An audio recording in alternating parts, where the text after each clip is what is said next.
Thomas, by how much should Chelsea have been in the lead by half-time? And the second part to the question, that's the 10th game this season that Chelsea's taken the lead and conceded an equaliser. What's gone wrong there? I don't know. It's just a fact. I don't know. Today we were not in lead at halftime. We could have been in the lead at halftime. Easy.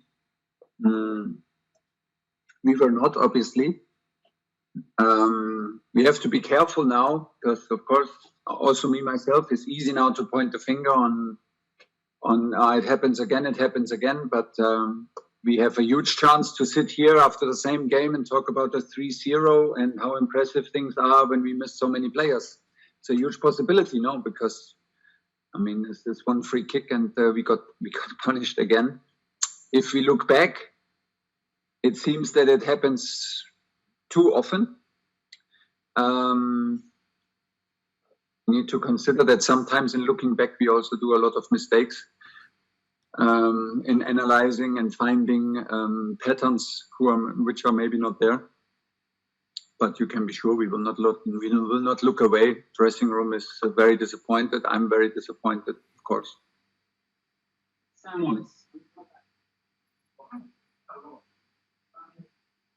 Hello, Thomas. Just in the context of the wider season, obviously December's been quite a difficult month for you. Did you feel that this game maybe, did you want it called off? And you did have a lot of players out, or were you ever at that stage? We did not discuss 1 second about it. I don't even know the rules about it, and I'm not interested in knowing them because I do what I do. I prepare my team. We knew at 12 o'clock who is ready to play and who is out. And the focus is always for the guys who play. And if a game gets postponed or not, this is none of my business. I don't get involved in this. Thomas, you brought on Chalobah when you were drawing 1-1. I mean, that's not a sub you would normally do. I guess it's kind of it shows the situation a little bit. So did you was that sort of a sign of the problems that you had, off the pitch, that you really wish you had your attacking players to bring on? No, but we played with Saul as a number 9, and we took Trevor to have maybe a goal from set piece because he's very, very strong in set piece. It was the chance we had, so we're taking the decisions and doing the best out of the situation. Andy Dillon. Hiya, Thomas. Okay.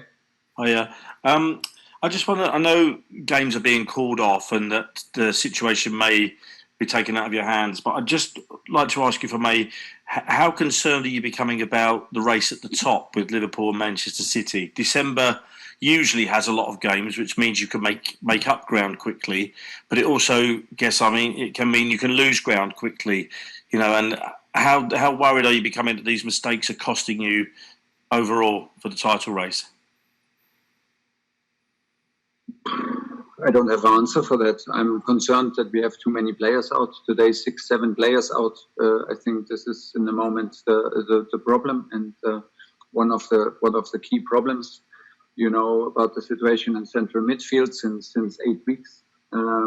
Again, like all our strikers out, we had this situation just like 4 weeks ago where like Romelu and Kai were both injured for 4 weeks.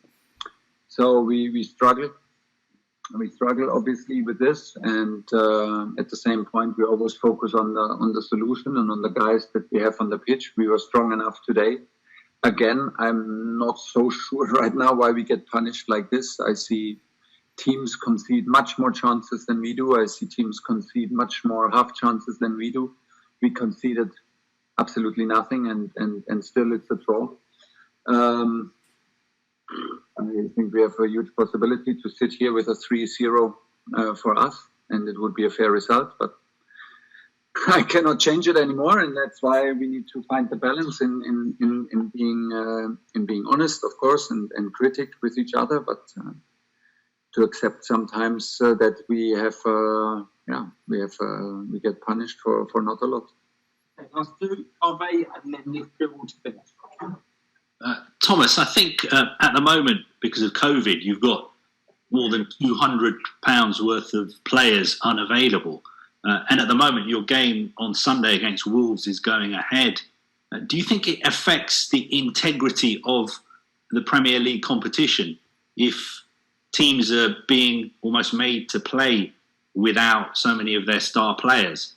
Is it not a level playing field in these circumstances? Maybe it cannot be. Maybe it cannot be because I think there are certain rules why games are postponed. So I have trust that the rules are the same for everybody. And when we play to win. When we play with joy. We're happy. We were happy that we played today. I think it's a pleasure to play. It's a gift to play and to still be able to do what we love. And we love to work hard and play hard as a team. And we pushed the guy. We tried to be very positive about it. I was happy with the team that was on the pitch, and I think I was by far good enough to win the game. Do we like to have all our players available? Yes, of course. Do we suffer from that? Yes. Also, if we don't have them, yes, for sure. But it's not the only. Maybe it is. I don't know. But for me, it's never a one reason responsible in football for a lack of results. The results that we clearly have right now, and most important is to stay together, not lose focus in sport political decisions, and stay with us and keep on going. It's like this. Last question, Nick. Hi Thomas, just wondering the form at the moment and the results obviously frustrating. Is it a blip or a rut? I would be more concerned if we are totally out of form and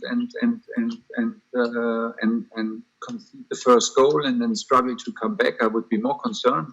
Or like maybe it would be easier to analyze. I don't think it's so easy to analyze our situation because if you look at it like first half in West Ham, I saw teams struggle at West Ham, even second half. I saw teams before, like playing at West Ham, having huge problems. It came more or less out of nothing, all 3 goals. And then you can continue. I mean, like against Leeds, everything was under control. We play a very good first half, play a good 15 minutes, then we score, and then the game gets out of our hands. And today, today it's a freak result for this kind of match. So where to point the finger and where to start, I don't think it's too easy to analyze the situation. There are some facts that we concede too many goals, which was not the case today, that we give away too many leading positions. Yeah, this is a part of that, and you can be sure we're looking at it very honest, very, very critical. But it's for me not so easy to analyze why we are like dropping points. Was the same against Burnley at home. Not deserved. Like the investment we do for getting goals at the moment is so huge, and I can never say that we play with not full effort, discipline, and ambition. We do, and especially especially throughout first halves and throughout big periods of second halves, we constantly do. But it slips. We get punished for not doing wrong a lot. It's a bit awkward and strange to analyze.